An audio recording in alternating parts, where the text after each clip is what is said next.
मातृशक्ति की जो यहाँ विराजी है, नमन। हे भगवती स्वरूपा, हे जगदम्बा, मैंने मकराना में आपका ऐसा अद्भुत रूप कभी नहीं देखा। मेरा नमन स्वीकार करें साहब। आज दशहरे के दिन मैं उन सब माताओं को आपके साथ साथ याद करना चाहता हूं। कौशल्या पुत्र राम, देवकी नंदन कृष्ण, सुभद्रा का वो अभिमन्यु जो गर्भ में ही सीख के आया था और वीर गति के लिए ही पैदा हुआ था। साथ में याद करूंगा महाराणा प्रताप की माता को और दुर्गादास की माता नेत कंवर जी। आज के 374 साल पहले विजयदशमी का ऐसा ही एक दिन था। सुबह सुबह का समय था। आसकरण जी जो दुर्गादास जी के पिता थे, वो अपनी पत्नी से थोड़े दूर रहा करते थे और दशहरे के दिन आए थे मिलने के लिए।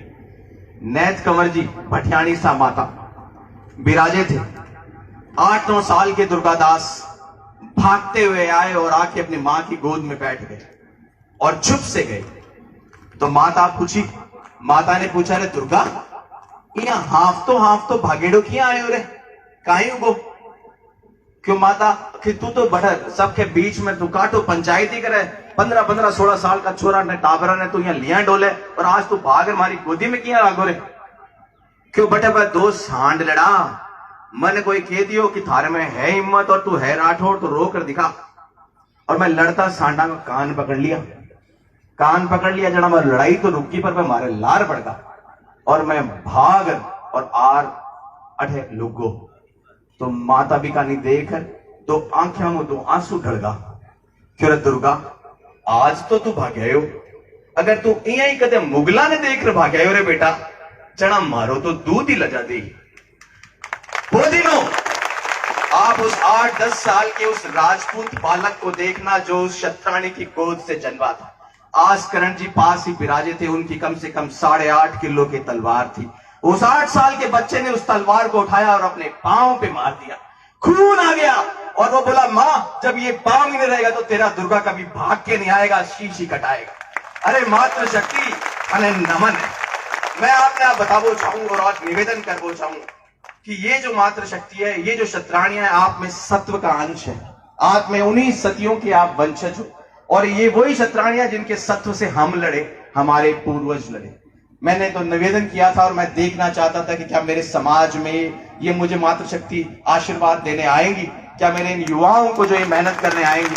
मैं बार मेरे पास शब्द नहीं है, मैं कोई भाषण नहीं देना चाहता। मैं आज सिर्फ और सिर्फ आपको नमन करना चाहता हूं। आज के करीब 19 महीने पहले मैं जब फौज छोड़ के आया था, जैसे बता रहे थे भाई साहब, जब मैं फौज छोड़ के आया था मेरे काफी सारे संबंध थे, चाहे वो राजनाथ सिंह जी से हो या और भी कोई बड़े नेताओं में। यहाँ कोई पॉलिटिकल नेताओं के, राजनेताओं के नाम नहीं लूंगा।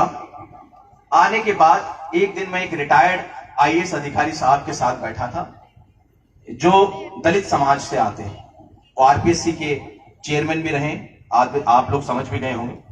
मैं उनके साथ बैठा था और ऐसे ही चर्चा चल रही थी। तब तक ये राजनीति और ये जो लोगों के बीच में आना शुरू नहीं हुआ था। तो पूछा उन्होंने मुझसे, कर्नल साहब आप चाहते क्या हो, करना क्या चाहते? मैंने कहा साहब शास्त्र तो बहुत सारे देख लिए, अब मैं शस्त्र तो बहुत सारे देख लिए, अब मैं शास्त्रों की तरफ जाना चाहता हूँ। थोड़ा अध्यात्म, थोड़ी जनसेवा, यही मैं डायलॉग मार रही हूँ ऊंचा। जता ने वह साहब मारो हाथ पकड़ लियो, है दलित समाज का। क्यों साहब, मैं आपने एक बात बताऊं, शस्त्र और शास्त्र सब छोड़ो, अगर आपको सच्ची में असली शास्त्र पढ़ने हैं तो आप राजपूत महापुरुषों की जीवनियां पढ़ो, वो अपने आप में पूरे के पूरे शास्त्र हैं। तो मैंने कहा साहब हमारे पास तो असंख्य हैं, हमारे पास तो इतने हैं, शत्राणी की कोख से निकला हुआ हर अपने आप में स्पेशल है। तो उन्होंने कहा कि कलयुग में अगर आपको एक संपूर्ण राजपूत का चरित्र पढ़ना है तो दुर्गादास को पढ़ो, जो 28 साल 30 साल तक लगातार रहते। और अगर आपको किसी समाज सेवी के लिए पढ़ना है जिसने अपने समाज को आगे बढ़ाया हो, आप स्वाभिमान, मान, कुल मर्यादा, 35 कौम की रक्षा की बात के अलावा अगर आपको समाज सेवा के बारे में पढ़ना है तो बाबा साहब भीमराव अंबेडकर के बारे में पढ़ो, जो उस गरीबी से निकल के आया था और उसने अपने समाज को कहां से कहां पहुंचा दिया। तो मैंने कहा साहब उससे क्या होगा? बोला 2 बार दुर्गादास को और 5 बार उनको पढ़ के देखना, फिर मेरे से बात कर। अब हुआ साहब थोड़े दिनों बाद किसी संत महात्मा के साथ बैठे थे, कोई जीवित संत है, उनके साथ बात चल रही थी, तो यही सेम बात चली। तो मैंने कहा साहब ये जीवनी तो पढ़ ली और इच्छा भी है लोगों को मिलवा की काई करा। तो बोले हमारे यहाँ हर गांव में एक स्थानीय देवता होते हैं, कहते देव नारायण जी, कहते तेजा जी, कहते रामदेव जी। मैंने कहा साहब साथी नहीं मिल रहे, किसको ढूंढूं? जहां जाता हूं वो अपनी अपनी महत्वाकांक्षाएं, अपनी अपनी राजनीति, अपनी अपनी पंचायती लिए बैठे। बोले अगर पुनर्जन्म में विश्वास करते हो? मैंने कहा साहब करता हूं। बोले इसी धरा पर, इसी वीर वसुंधरा पर, इसी राजस्थान की भूमि पे बहुत सारे ऐसे वीर जो पहले गायों की रक्षा करते हुए, माताओं की रक्षा करते हुए, धर्म की रक्षा करते हुए शहीद हुए, वापिस पैदा हुए। वो जानते नहीं कि वो कौन है। वो युवाओं के रूप में मिलेंगे, वो 35 कौम में मिलेंगे। जाओ और उनको ढूंढो, खड़े तो अपने आप आके जुड़ जाएंगे। और जुड़ गए मेरे साथ ये सारे। इतना अच्छा लग रहा है साहब, इतना अच्छा लग रहा है, ऐसे लग रहा है किसी युद्ध में शहीद हुए थे साहब, साथ में सिर कटे थे, वापस आ गए इस बार। अब आपसे निवेदन करूंगा और आपको अपना एक वचन भी दूंगा।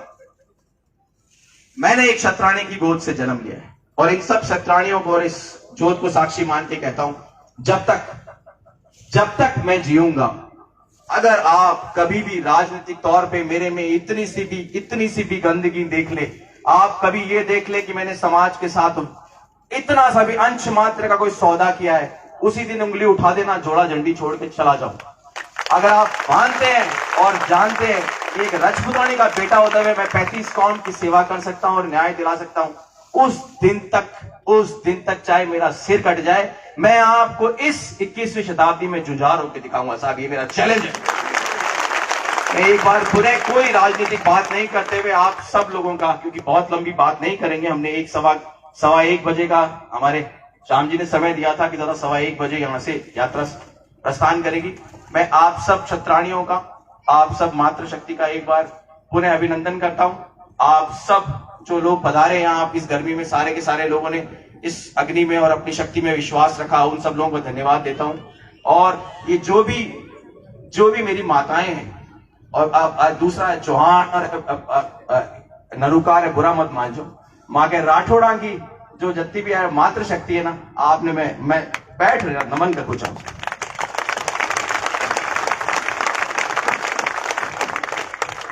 बोलो जगदम्बे मात की चामुंडा। बहुत बहुत धन्यवाद। मैं आप सब लोग विराजे रहें। मैं निवेदन करूंगा कि जिस वाहन में जोत, हम लोग यहाँ पे जोत के साथ चलेंगे, तो वो वाहन गेट तक लेके आ जाए। जाकी परिवार से जो वॉलेंटियर्स हैं, एक बहुत सुंदर आयोजन के लिए आप सब लोग विराजे। मेरा निवेदन है कि अगर आप इस तरह से उठ के जाएंगे तो व्यवस्था नहीं होगी। मेरा हाथ जोड़ के निवेदन है कि अभी 5 मिनट विराजे।